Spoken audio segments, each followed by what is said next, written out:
Pernah mikir gak sih gimana kalau kamu hidup sampai tua nanti, tapi kamu masih ngerasa belum berhasil dan belum ngasih apa-apa di hidup ini? Takut banget gak sih kalau sampai kita meninggoy dan dilupain gitu aja? Kalau bapak-bapak tua satu ini selalu ngerasa hidupnya monoton banget, keluar rumah cuma buat kerja ke kantor doang. Sampai akhirnya dia dikasih tahu dokter kalau sisa umurnya tinggal beberapa bulan lagi. Dari situ dia mikir luntang-lantung harus ngelakuin apa biar hidupnya terasa berhasil dan bermanfaat. Inilah kisah tentang bapak-bapak tua yang memanfaatkan sisa umurnya buat bikin warisan yang gak terduga dalam film Living.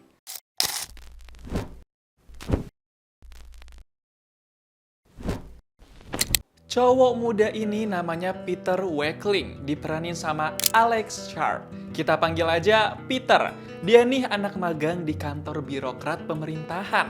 Dan hari ini adalah hari pertamanya magang. Makanya celingak-celinguk doang tuh bisanya. Kalau cewek ini pegawai yang udah cukup lama kerja di kantor birokrat itu. Dia namanya Margaret Harris, diperanin sama Amy Lowood. Kita panggil aja Margaret. Meskipun cuma cewek sendiri di meja kerja itu, tapi Margaret selalu semangat kerja. Namanya baru hari pertama, apalagi statusnya anak magang. Peter masih disuruh ngikut-ngikut dan belajar buat pahamin proses kerja. Kalau ada pegawai senior yang ketemu klien, dia liatin deh tuh, jadi kayak belajar sambil langsung praktek. Tapi ternyata Peter juga udah langsung disuruh-suruh tuh sama pegawai senior buat nganterin klien emak-emak. Walaupun belum tahu apa-apa, tapi Peter pede aja dah ngerjain apa yang disuruh. Nah kalau ini bos mereka semua. Bosnya Peter, pegawai senior, sama Margaret. Bos itu namanya Williams, diperanin sama Bill Nighy. Kita panggil aja Pak Will. Dia emang udah sepuh banget, ngomongnya aja udah pelan-pelan. Kulitnya keriput, kelihatan bos sepuh banget dah. Abis nganterin klien emak-emak tadi, Peter mau kasih informasi ke Pak Will kalau si emak-emak bikin petisi buat meminta birokrat bikin taman anak-anak di daerahnya. The ladies' petition, sir. Mr. Harvey at Cleansing insists that this is for us after all. Karena hari itu jam kerja udah mau selesai, jadi Pak Will simpen dulu deh dokumen petisi emak-emak itu di mejanya. Pulang dari kantor, Pak Will pengen ke rumah sakit. Itu alasan dia izin pulang lebih cepet tadi. Wah, kayaknya ada yang gak beres nih. Gak pakai lama, Pak Will udah sampai di rumah sakit buat ketemu dokter. Yang kelihatannya udah sering dia temuin. Pas udah duduk, Pak Will dikasih tahu sama si dokter kalau hasil pemeriksaan Pak Will udah keluar.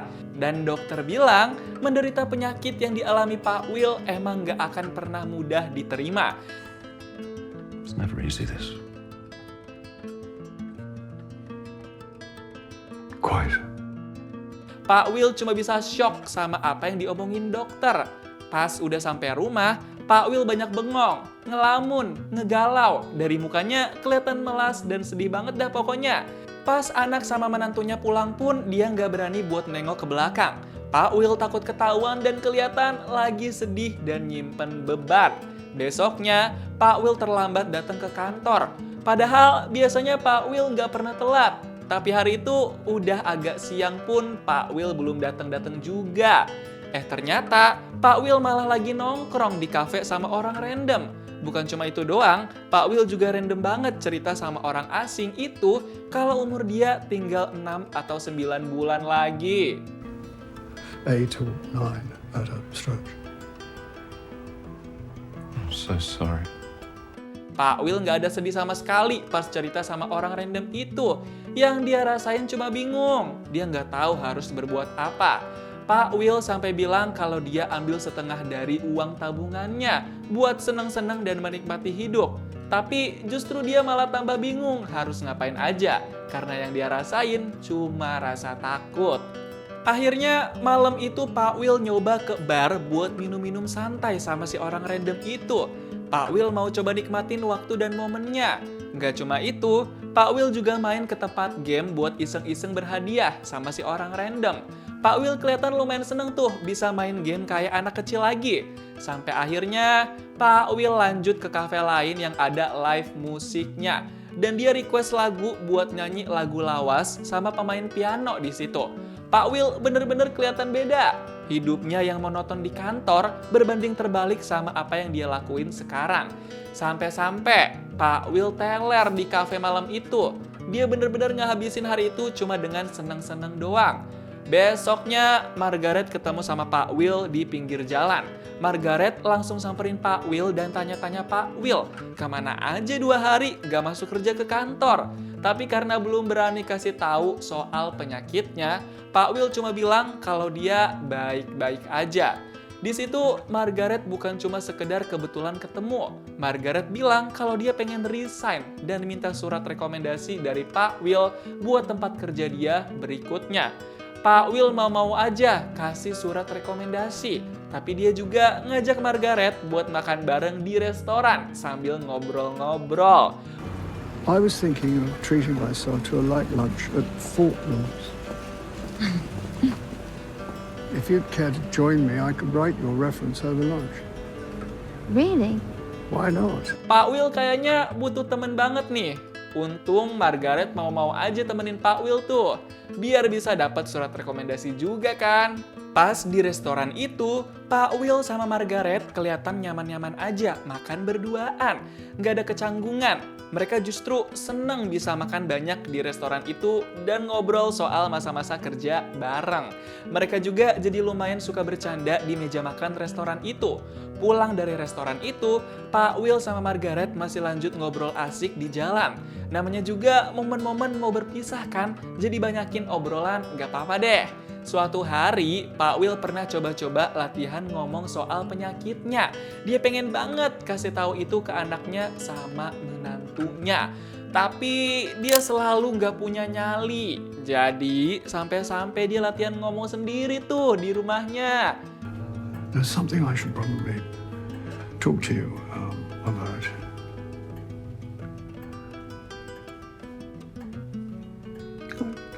Udah latihan pun, Pak Will masih belum ada nyali dan keberanian buat kasih tahu anak dan menantunya tentang umurnya yang sisa beberapa bulan lagi.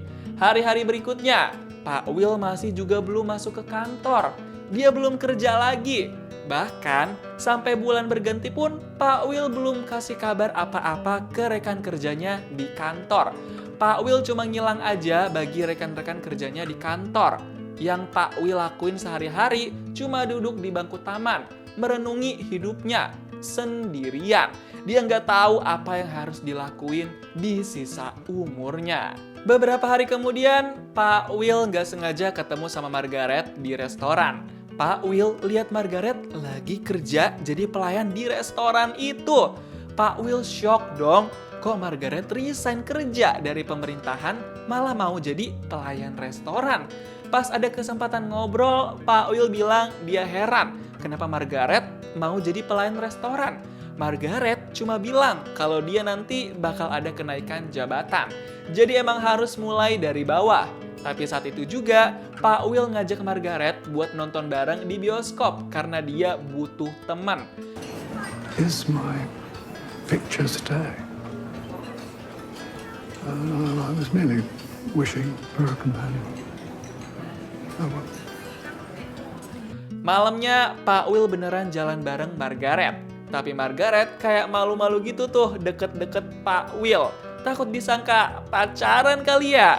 Soalnya umur mereka beda jauh kan.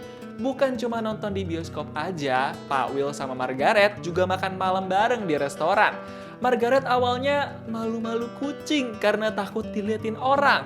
Tapi tiba-tiba di situ Pak Will cerita kalau dia kena penyakit kanker. Dan hidupnya gak akan lama lagi. Pak Will butuh cerita itu ke Margaret. Soalnya dia gak bisa kasih tahu itu ke anaknya sendiri. I have a cancer here.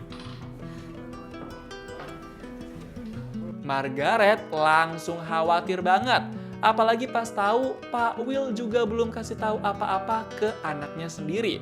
Pak Will cuma bilang kalau dia takut jadi bikin anaknya khawatir dan menyita banyak pikirannya. Sampai akhirnya malah jadi Margaret yang nangis karena dengar cerita Pak Will yang selama ini nyimpen beban sendirian. Beberapa hari kemudian, Pak Will baru berani buat masuk ke kantor. Dia udah ngerasa lega karena udah pernah cerita soal cobaan hidupnya sama Margaret. Pak Will masuk kantor dengan tenang. Dia kayak nggak punya pikiran apa-apa lagi. Bahkan, Pak Will langsung mau ngurus proyek taman anak-anak yang diminta sama emak-emak lewat petisi. Karena itu kerjaan terakhir yang dia terima beberapa minggu lalu. Gak cuma itu, Pak Will juga langsung ngajak rekan-rekan kerjanya buat survei lokasi tempat terbengkalai yang bakal dijadiin taman kanak-kanak. Walaupun hujan-hujan juga, tetap aja Pak Will jabanin. Karena waktu dia di dunia ini juga nggak lama lagi. Gak lama setelah itu, Pak Will juga langsung ngurus dokumen izin pembangunan dan segala macam tetek bengeknya. Dia cuma dibantu sama si Peter, anak magang. Dia mau ngelakuin semua prosesnya karena ini bakal jadi kerjaan terakhir dia juga. Sampai akhirnya, Pak Will terjun langsung ke lapangan buat mantau proses pembangunan taman kanak-kanak. Dia pengen proyek taman kanak-kanak ini jadi proyek terakhirnya yang paling bermanfaat buat banyak orang. Walaupun sakit-sakitan, tapi dia tetap lanjut ikut andil. Dan beberapa hari kemudian, pas taman kanak-kanak itu udah hampir lengkap mainannya, Pak Will cobain duduk di ayunan malam-malam sendirian. Dia pengen nikmatin hasil proyeknya dia itu. Little Jeannie on her lap and Jamie on her knee. Sayangnya, beberapa hari setelah itu, Pak Will resmi dinyatakan meninggoy karena penyakit kanker stadium akhirnya. Pak Will meninggoy dengan tenang. Dia disemayamkan di gereja. Di hari kepulangannya, semua rekan kerjanya hadir buat ngelayat. Mereka syok sama kenyataan ini. Bukan cuma itu, emak-emak yang minta dibikinin taman kanak-kanak pun merasa sedih karena mereka merasa terbantu sama jasa dan pertolongan Pak Will. Di momen persemayaman itu juga hadir Margaret, orang yang udah pernah dengar langsung dari Pak Will kalau dia sakit kanker. Margaret emang udah nggak shock, tapi dia tetap ngerasa sedih atas kehilangan ini. Beberapa hari kemudian, kantor mulai beroperasi kayak biasa. Semua orang kembali kerja secara normal. Posisi Pak Will digantikan sama pegawai senior di situ. Dia kelihatan udah siap buat gantiin Pak Will. Pegawai senior itu juga akan selalu mengenang Pak Will dan gimana cara dia bekerja. Selain kenangan, yang tersisa dari Pak Will adalah taman kanak-kanak yang dibikin oleh Pak Will sendiri. Taman kanak-kanak itu udah lengkap mainannya dan didatengin sama banyak bocah. Taman kanak-kanak itu bagaikan warisan dari jasa Pak Will di sisa-sisa umurnya. Sederhana tapi penuh makna. Living bukan film tentang kematian. Ini film tentang terlambat hidup. Tentang orang-orang yang menunda kebahagiaan demi rutinitas. Tentang kita yang terlalu sibuk patuh hingga lupa bertanya, untuk apa semua ini? Film ini mengingatkan kita satu hal penting. Kamu gak perlu nunggu waktu hampir habis untuk mulai hidup. Karena waktu gak pernah benar-benar menunggu kita. Gimana nih pendapat kamu tentang film Living? Coba tulis di kolom komentar dan kasih tahu kamu mau diceritain alur film apa selanjutnya.